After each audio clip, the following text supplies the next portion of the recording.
नमस्कार दोस्तों, स्वागत है आपका बिहार एक्सप्रेस न्यूज में। तो चलिए आपको लेकर चलते हैं आज की मुख्य और ताज़ा खबरें की ओर। इससे पहले आप वीडियो को किस शहर से देख रहे हैं कमेंट में जरूर बताएं और वीडियो अच्छी लगी तो वीडियो को लाइक करके चैनल को सब्सक्राइब जरूर करें।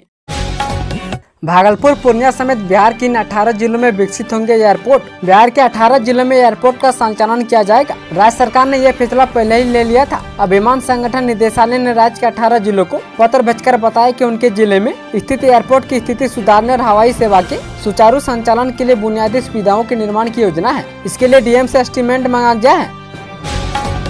बिहार के इन जिले में घर बनाना हुआ महंगा, 7 दिनों में 40% बढ़ गए ईंट और बालू के दाम। नालंदा जिले में पिछले एक सप्ताह में ईंट बालू के दाम में 20 से 40% तक का इजाफा हुआ है। बारिश शुरू होने के बाद से लगातार ईंट बालू के दामों में तेजी आ रही है। पिछले 7 दिनों में ईंट 1000 से 1500 रुपए प्रति ट्रैक्टर और बालू 1000 से 2000 रुपए प्रति ट्रैक्टर महंगा हो गया है। अन्य निर्माण सामग्री की कीमत में भी मामूली बढ़ोतरी हुई है। अधूरे मकान और भवन को पूरा करने में सबसे बड़ी समस्या राजमिस्त्री और मजदूरों को लेकर है। भवन मकान बनाने में लगे मिस्त्री व मजदूर बारिश होने के बाद से काम छोड़कर अपने अपने खेती में लग गए हैं। इस कारण भवन और मकान का निर्माण कार्य प्रभावित होने लगा है। बिहार के 65 लाख बच्चों के लिए खुशखबरी। बिहार में शिक्षा व्यवस्था सुधारने के लिए शिक्षा विभाग लगातार बड़ा कदम उठा रहा है। इसी क्रम में अब बिहार के 65 लाख छात्रों के लिए अच्छी खबर सामने आई है। इसके तहत इन बच्चों को 2 विषय में पारंगत बनाने की तैयारी है। शिक्षा विभाग ने इसके लिए 2 लाख शिक्षकों को ट्रेनिंग दी है। शिक्षा विभाग के इस कदम से कोचिंग शिक्षकों पर भी लगाम लगेगा। पुल के बाद अब स्कूल की छत भी गिरी, बाल बचे विद्यार्थी। मुंगेर में पुल के बाद अब स्कूल की छत भी गिर गई है। इस हादसे में स्कूल के विद्यार्थी बाल बच गए। हादसे के बाद पता चला कि भवन जर्जर होने के कारण कई वर्षों से 2 कक्ष में ही पढ़ाई चल रही थी। इस संबंध में डीपीओ सर्व शिक्षा अभियान विनय कुमार सुमन ने बताया कि विभाग के निर्देश अनुसार जिला के सभी विद्यालय भवनों का सर्वे कराया जा रहा है। बीपीएससी से बहाल इन शिक्षकों के अंक पत्रों की होगी जांच। मधेपुरा जिले के करीब 350 शिक्षकों के सीटी में प्राप्त अंकों की जांच कराई जाएगी। इसे लेकर जिला शिक्षा पदाधिकारी ने उक्त शिक्षकों की सूची जारी कर दी है। अंक पत्रों की जांच के लिए 9 और 10 जुलाई की तारीख निर्धारित की गई है। वहीं शिक्षकों को अपने साथ कई जरूरी प्रमाण पत्र लाने का भी निर्देश दिया गया है। दिवाली से पहले प्रयागराज सहारनपुर के बीच दौड़ेगी वंदे भारत। दीपावली से पहले बरेली होते हुए एक और वंदे भारत एक्सप्रेस का संचालन शुरू हो जाएगा। अगले साल रोजा जंक्शन का मेगा ब्लॉक खत्म होने के बाद प्रयागराज सहारन वंदे भारत एक्सप्रेस के लिए स्पीड ट्रायल किया जाएगा। स्पीड ट्रायल के लिए बरेली से वाया हरदोई और वाया सीतापुर रूट तय किए गए हैं। तेजस्वी के नए बयान से धर्म संकट में नीतीश सरकार। बिहार में बढ़ते अपराध को लेकर पूर्व डिप्टी सीएम तेजस्वी यादव हमले को लेकर पत्र जारी किया है। अब उन्होंने अलग तरीके से नीतीश कुमार की एनडीए सरकार पर निशाना साधा है। वहीं तेजस्वी का एक बयान नीतीश को धर्म संकट में भी डाल सकता है। इसके अलावा उन्होंने पुल प्रकरण पर भी नीतीश सरकार को घेरा है। लोकसभा चुनाव जीतकर अब पप्पू यादव क्यों मांग रहे क्षमा। पूर्णिया की सियासत पल पल बदल रही है। बिहार के इकलौते निर्दलीय सांसद पप्पू यादव ने जिन्होंने लोकसभा चुनाव में हराया था, आज उनकी समर्थन में आ गए हैं। इतना ही नहीं, वो उनके पक्ष में वोट भी मांग रहे हैं। पूर्णिया सांसद राजेश रंजन उर्फ पप्पू यादव ने रुपौली विधानसभा उपचुनाव में महागठबंधन से राष्ट्रीय जनता दल की उम्मीदवार बीमा भारती को खोलकर समर्थन किया है। इतना ही नहीं, जनता और अपने समर्थक से क्षमा भी मांगा है। सांसद पप्पू यादव ने अर्जुन भवन कार्यालय में प्रेस वार्ता को संबोधित करते हुए राजद उम्मीदवार बीमा भारती के समर्थन का ऐलान किया। अब डराने लगा है बिहार का मौसम, 24 घंटे में 9 लोगों की मौत। बिहार में अब धीरे धीरे मौसम डराने लगा है। दरअसल बिहार के कई जिलों में लगातार हो रही बारिश के कारण बाढ़ जैसी स्थिति उत्पन्न होने लगी है। वहीं अधिकांश जिलों में वज्रपात के कारण लोगों की जान जा रही है। मिली जानकारी के अनुसार बिहार के अलग अलग जिलों में पिछले 24 घंटे में वज्रपात के कारण 10 लोगों की मौत हो गई है। वहीं मौसम विभाग ने अगले 24 घंटे के लिए बिहार के कई जिलों में भारी बारिश का अलर्ट जारी किया है। मानसून में महंगाई की मार, बिहार में आसमान पर सब्जियों के दाम। मानसून शुरू होते ही सब्जियों की कीमत में उछाल आ गया है। विक्रेताओं के अनुसार जल जमाव से खेतों में लगी सब्जी की फसल को नुकसान हुआ है। इसका आवक पर प्रभाव पड़ा है, जिसके कारण कीमत में बढ़ोतरी हुई है। खासकर लतीदार सब्जियों की फसल ज्यादातर प्रभावित हुई है। कल्याणी चौक के राजेश पटेल ने बताया कि फूलगोभी और टमाटर का सबसे अधिक भाव बढ़ा है और अन्य सब्जियों पर भी 10 से 15 रुपए तक की बढ़ोतरी हुई है।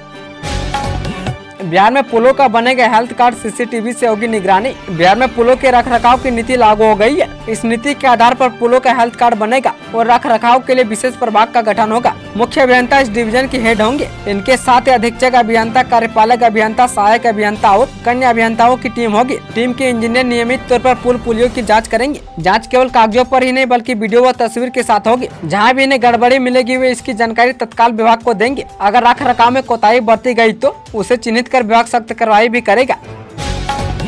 बिहार की उपनदी नदियों का सीएम नीतीश ने किया हवाई सर्वे। बिहार की कई नदियां खतरे के निशान पर बह रही है। गंडक, कोसी, बागमती, कमला बलान और महानंदा नदी उफान पर है और कई जिलों में बाढ़ का खतरा मंडरा रहा है, जिसमें सुपौल, मधेपुरा, गोपालगंज समेत कई जिले शामिल है। इस बीच मुख्यमंत्री नीतीश कुमार ने आज नदियों में बढ़ते जलस्तर को देखते हुए पश्चिम चंपारण, पूर्वी चंपारण एवं गोपालगंज जिलों का हवाई सर्वेक्षण किया। इसके साथ ही मुख्यमंत्री नीतीश ने वाल्मीकि नगर में, गंडक बराज, बगाह में, कैलाश नगर, शास्त्री नगर समेत कटाव क्षेत्रों का जायजा लिया।